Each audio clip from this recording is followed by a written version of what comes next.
प्रभु रामदेव भगवान अल्लाह खुदा ईश आदि नाम एक ही शक्ति के हैं। वह कौन है, कैसा है, कहाँ रहता है, किसने देखा है, यह प्रश्नवाचक चिन्ह पूर्ण रूप से हटाने के लिए अवश्य सुनिए जगत गुरु तत्वदर्शी संत रामपाल जी महाराज के अनमोल अमृत वचन, सभी पवित्र धर्मों के पवित्र शास्त्रों के आधार पर। सत साहिब। परमात्मा कहते हैं, 100 साल छिद्र मैं करूं अपने धन के काज। अपनी प्यारी आत्मा को इस काल के जाल से निकालने के लिए 100 तरीके अपनाता हूँ। काल ने तो बांध रखा है इनको, किसी को जाति की जंजीर से बांध दिया, किसी को मजहब में रोक दिया है, और 100 प्रकार के अड़ंगे अड़ाकर जीव को यहाँ भरमाए रखता है। एक ब्राह्मण था, उसके 4 पुत्र, 2 पुत्र 2 पुत्री और 1 पत्नी, और सभी का बुरा हाल था। कुछ प्रेत बाधाएं, कुछ प्रारब्ध के संकट, कुछ रोग पीड़ाएं, दारिद्र इतना हो गया कि कोई उधारा दे नहीं। वो पंडित रामानंद जी के पास अपने संकट निवारण के लिए आया जाया करता था। रामानंद जी ने जो जंतर मंत्र बताए उसने सारे कर लिए, कोई राहत मिली नहीं। अंत में एक दिन परमात्मा कबीर जी भी रामानंद जी के पास बैठे थे और वो ब्राह्मण भी वहां चला गया। तो उस ब्राह्मण से पंडित रामानंद जी ने कहा, बेटा मैंने जो तेरे को विधि बतानी थी बता दी, जो जिससे तुझे राहत मिलनी थी, लेकिन ये तेरे प्रारब्ध में लिखा है। सभी तुम्हारे जितने सदस्य हैं इनके सभी के प्रारब्ध में ये पाप कर्म है, ये तुमने भोग का ही समाप्त करना पड़ेगा। और फिर उन्होंने क्या बताया, रामानंद जी ने फिर देवी भागवत, श्रीमद् देवी भागवत यानी दुर्गा पुराण से रेफरेंस दिया कि बेटा देखो देवी पुराण में प्रमाण है, ऐसे ऐसे आपको दिखाते हैं। तो रामानंद जी ने उस ब्राह्मण को बताया, अपने अनुयायी को, शिष्य को। देखिएगा श्रीमद् देवी भागवत, सचित्र मोटा टाइप, केवल हिंदी, गीता प्रेस गोरखपुर से प्रकाशित। इसके संपादक है हनुमान प्रसाद पोदार चिमनलाल गोस्वामी। गीता प्रेस गोरखपुर से यह प्रकाशित है। 5वां स्कंद संक्षिप्त देवी भागवत 282 पृष्ठ पे। व्यास जी कहते हैं, देवराज इंद्र की बात सुनकर बृहस्पति जी उनसे कहने लगे। बृहस्पति जी हैं देवताओं के गुरु। 283 पृष्ठ पर हम आगे भी हम अपने काम की बात पढ़ाएंगे। व्यास जी कह रहे हैं कि बृहस्पति जी इंद्र को ये रास्ता बता रहे हैं, अपना ज्ञान बता रहे हैं। क्या बता रहे हैं? प्रारब्ध कर्मों का अभाव बिना भोगे नहीं हो सकता, यह स्पष्ट है।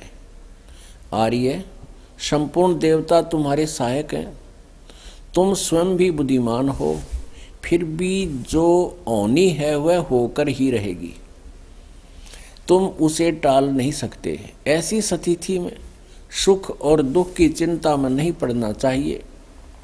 महाभाग, सुख और दुख दोनों, ये दोनों कर्म से पुण्य एवं पाप के क्षय के सूचक हैं।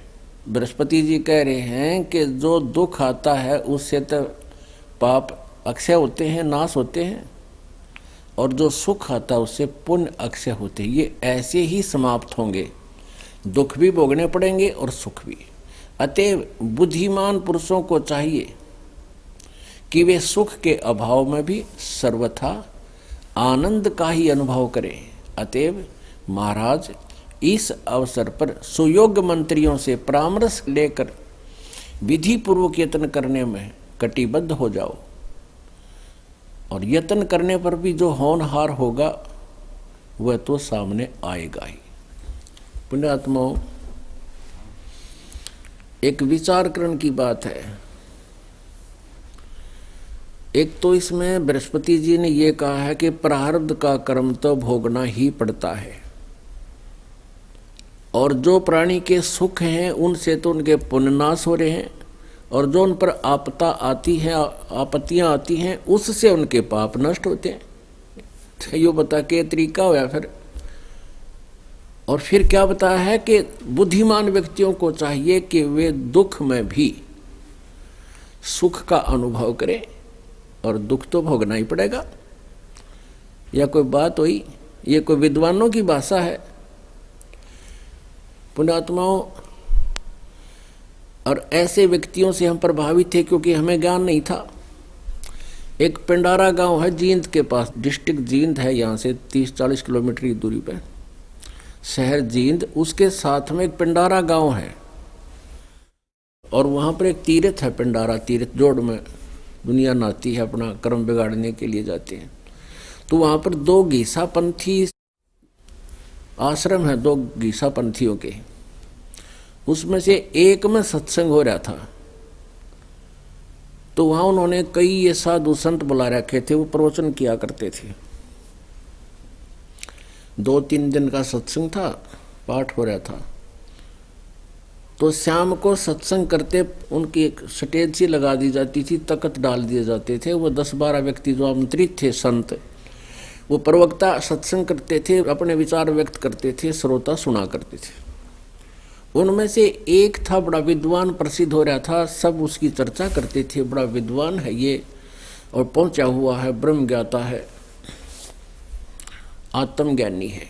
तो वो क्या प्रवचन करता था कि भाई ये जीव दुख पाता है किसी कारण से, तो ये सोच लेता है कि मैं जीव हूं, ये शरीर हूं, और इसने ये सोच लेना चाहिए जब कोई आपत्ति आती है, कोई शरीर में कष्ट होता है, तो ये सोच ले कि मैं शरीर नहीं हूं, मैं तो एक जीव हूं, आत्मा हूं। आत्मा को कोई कष्ट थोड़ा ही होता है।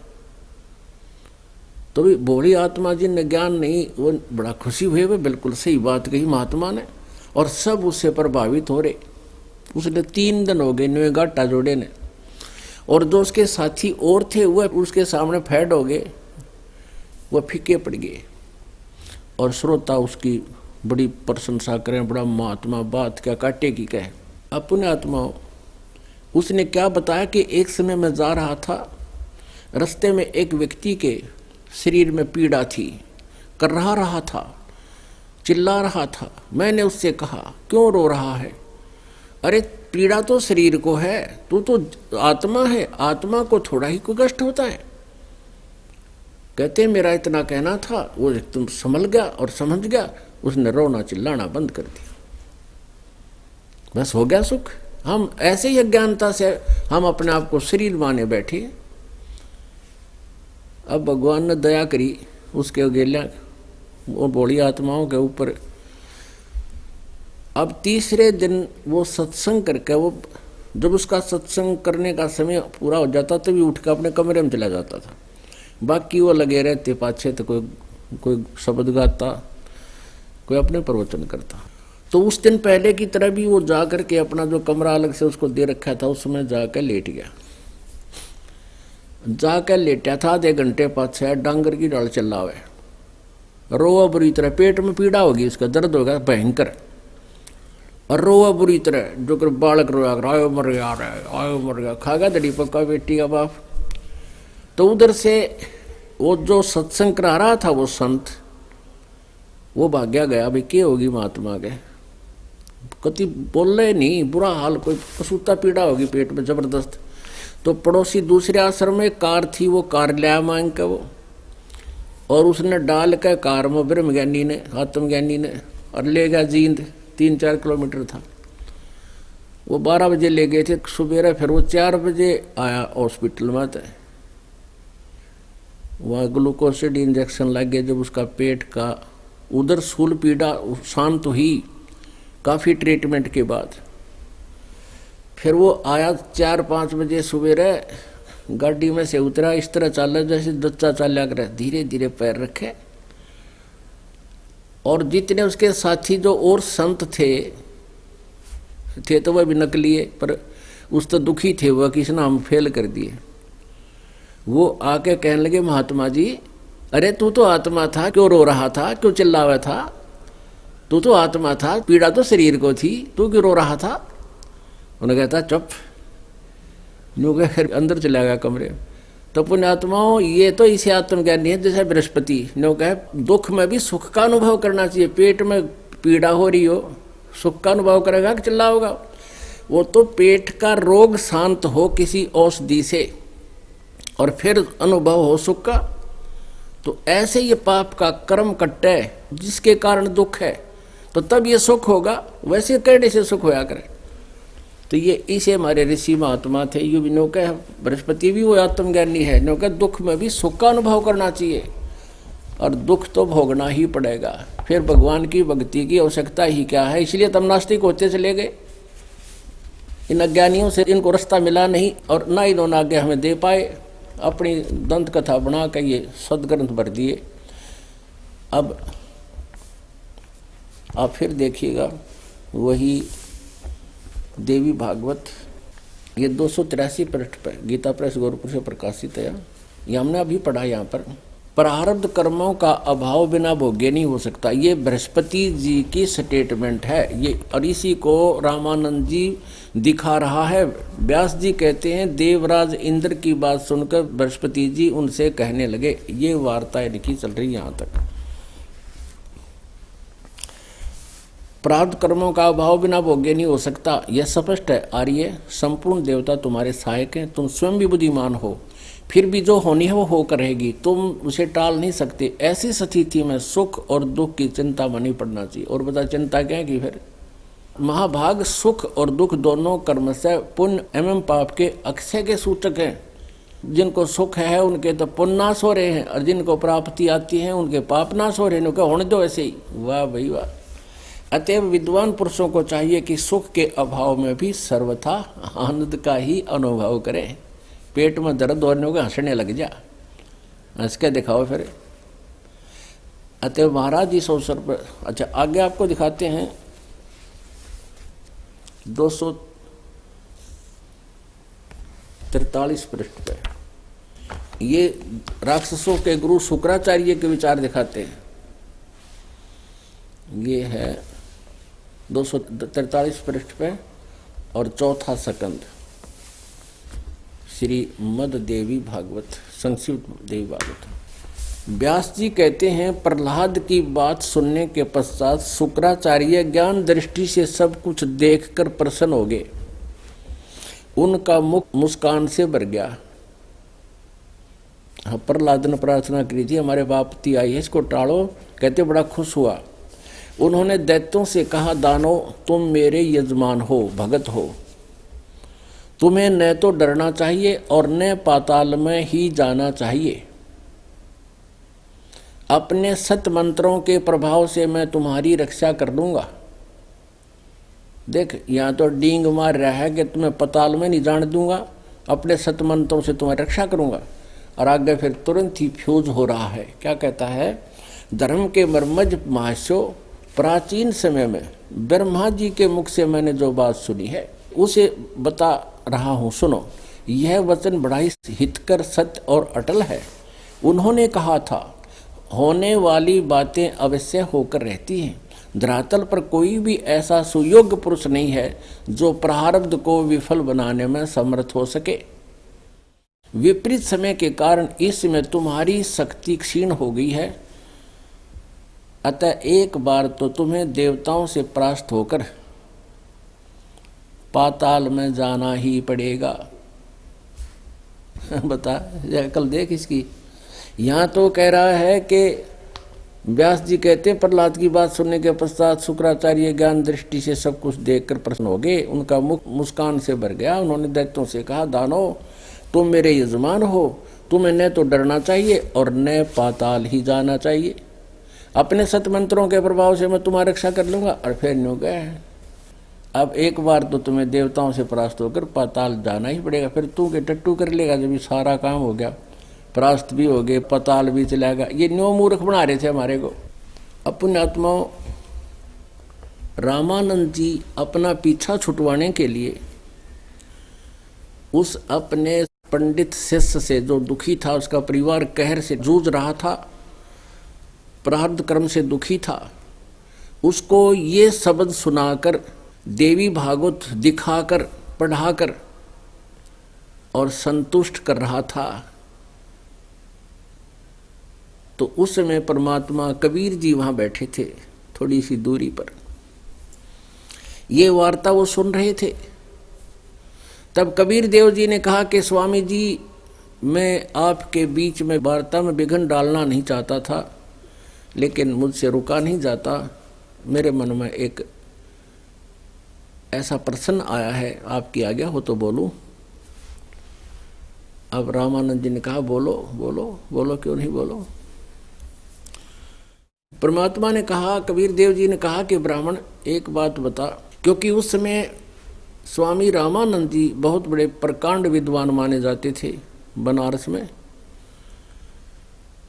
और 18 पुराण, 4 वेदों, श्रीमद् भगवत गीता आदि के बड़े विद्वान माने जाते थे, जानकार माने जाते थे।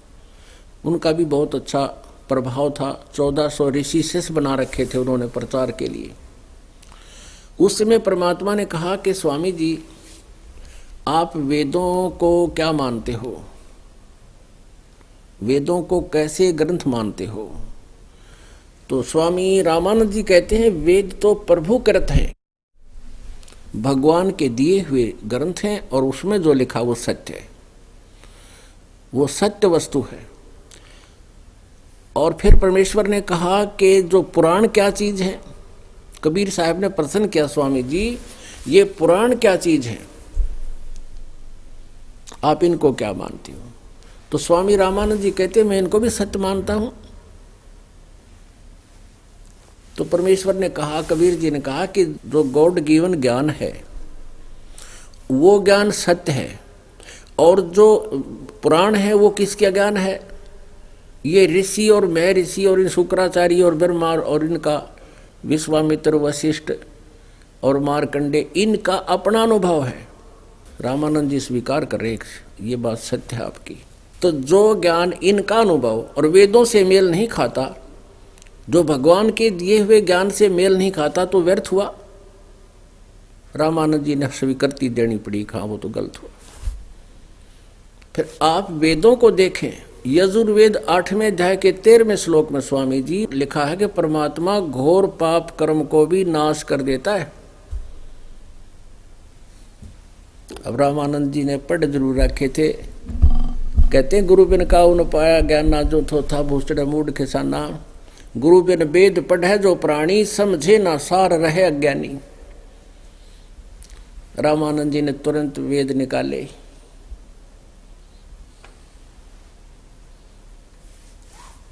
यजुर्वेद अध्याय नंबर 8 का मंत्र नंबर 13 पढ़ने लगे स्वामी जी। देखिएगा, आपको पढ़कर सुनाते हैं।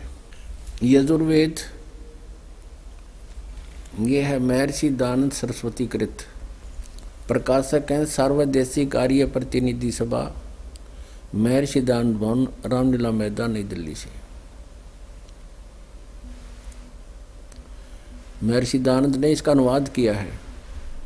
Prince offset printers, Pataudi house, Daryaganj, नई दिल्ली। ये इनके फैक्स और फॉक्स नंबर है। ये दयानंद का द्वारा इनका अनुवाद है। अब इसके 8वें अध्याय के 13वें मंत्र को आपको दिखाते हैं। ये 8वां अध्याय और मंत्र नंबर 13, ये 13वां मंत्र है।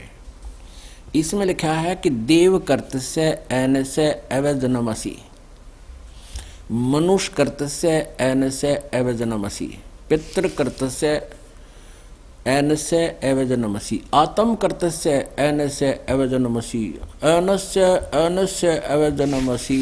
ओए होए। अब इसका अनुवाद इन्होंने किया है, देखिएगा 241 हमने पढ़ा है, 242 पर। अब यहाँ इसने क्या गलती कर दी, यहाँ लिख दिया कि हे सबके उपकार करने वाले मित्र आप।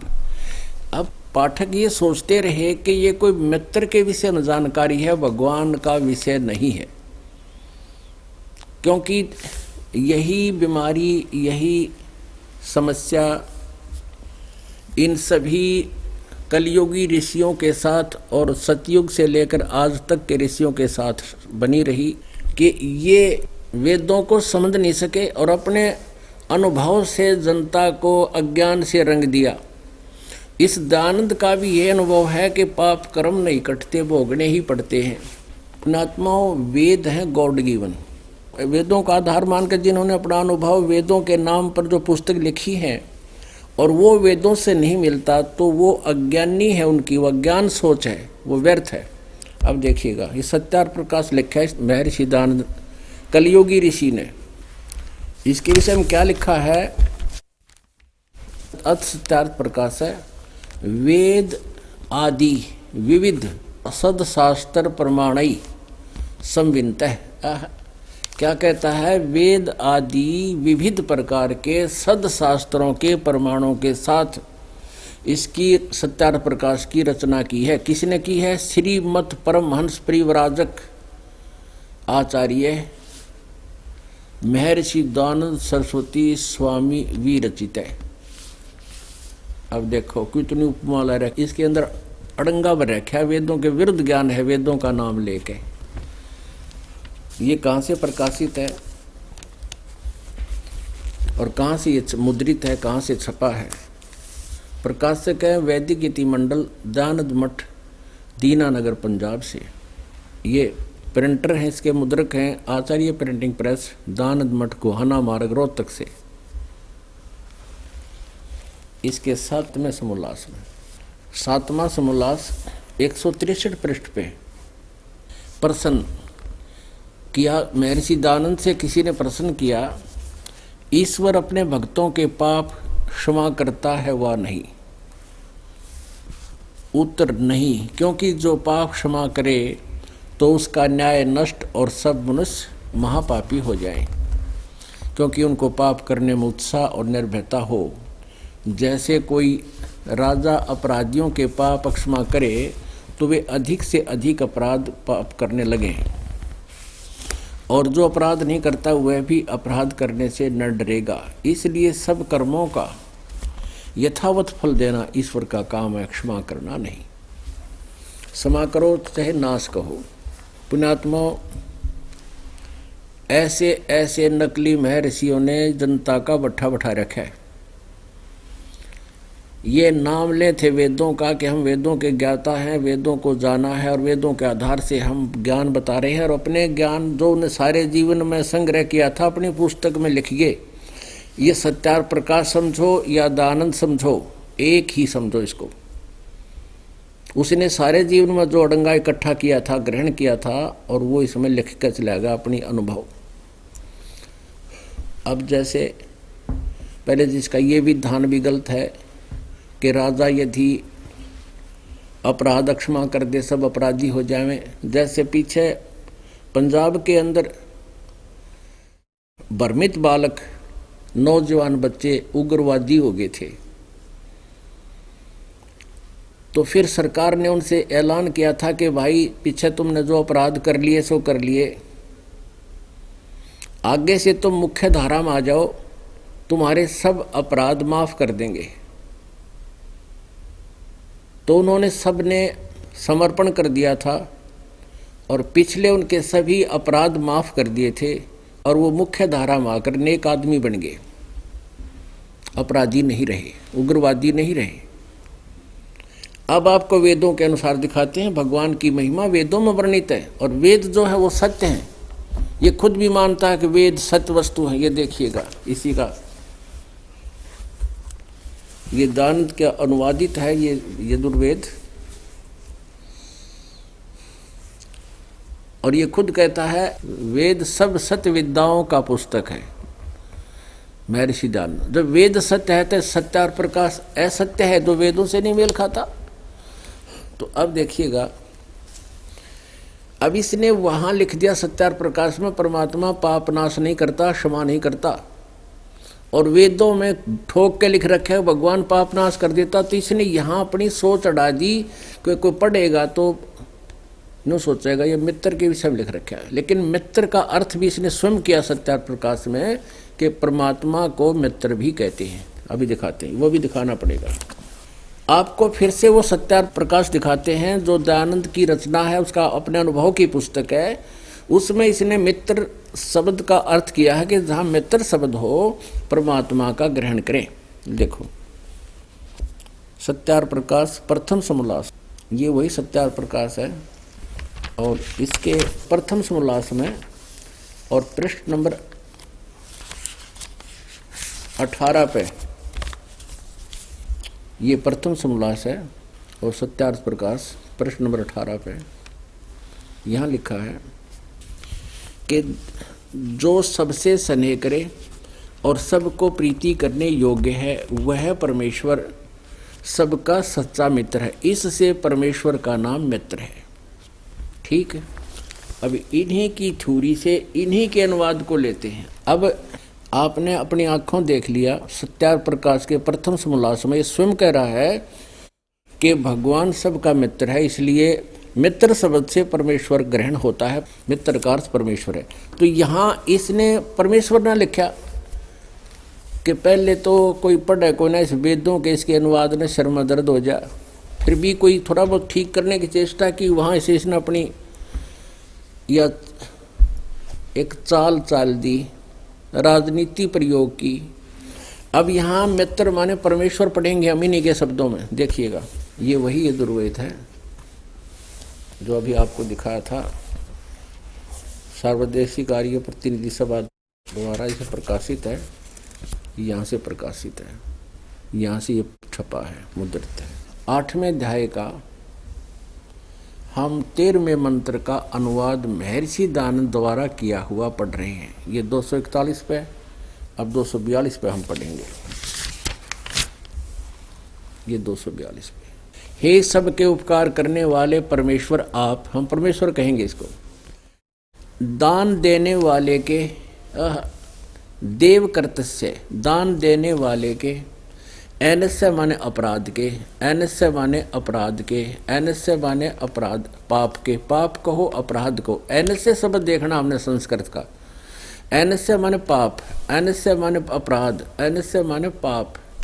तो हे सबके उपकार करने वाले मित्र आप, देव कर्तस्य दान देने वाले के, अपराध के, एनस्य माने अपराध के, अवैजनम माने विनाश करने वाले हो, क्षमा करने वाले हो, नाश करने वाले हो।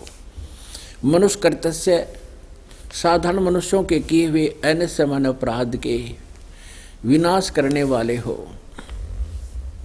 पिता के किए हुए, एनस्य माने पाप के ही लिखना चाहिए, विरोधाचरण पाप के, अवैजनम माने नाश करने वाले, हरने वाले, असी माने हो। अपने किए हुए, एनस्य माने पाप के, अपराध के, पाप के, अवैजनम माने दूर करने वाले हो, क्षमा करने वाले हो, नाश करने वाले हो। एनस अनस अधर्म के अधर्म यानी घोर पाप के भी नाश करने हारे हो, क्षमा करने वाले हो।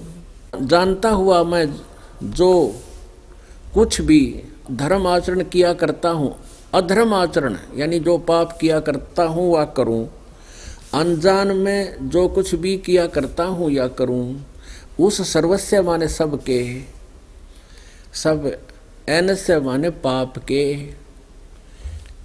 इन्होंने दुष्ट आचरण लिखा है, पाप के आप नाश करने वाले हो, क्षमा करने वाले हो, दूर करने वाले हैं। घोर पाप के भी आप नाश करने वाले हो। हम जैसे भी अनजानपने में जो कर दिया उसके भी आप नाश करने वाले हो। अब कबीर परमेश्वर जी उनसे पूछ रहे हैं रामानंद जी से। रामानंद जी की और कबीर जी की पहले भी एक दिन गोष्ठी हुई थी। रामानंद जी को परमात्मा ने सतलोक दिखा भी दिया था और वो मान गए थे कि आप परमात्मा हो। अब परमेश्वर कबीर जी के इस वार्ता से, कबीर जी के इस टिप्पणी से, इस जो प्रश्न से वो बड़े संतुष्ट हुए। रामानंद जी कहा कि बच्चा, मैं तो बिल्कुल बालक बुद्धि जैसा व्यक्ति हूँ, आपने मेरी आंखें खोल दी।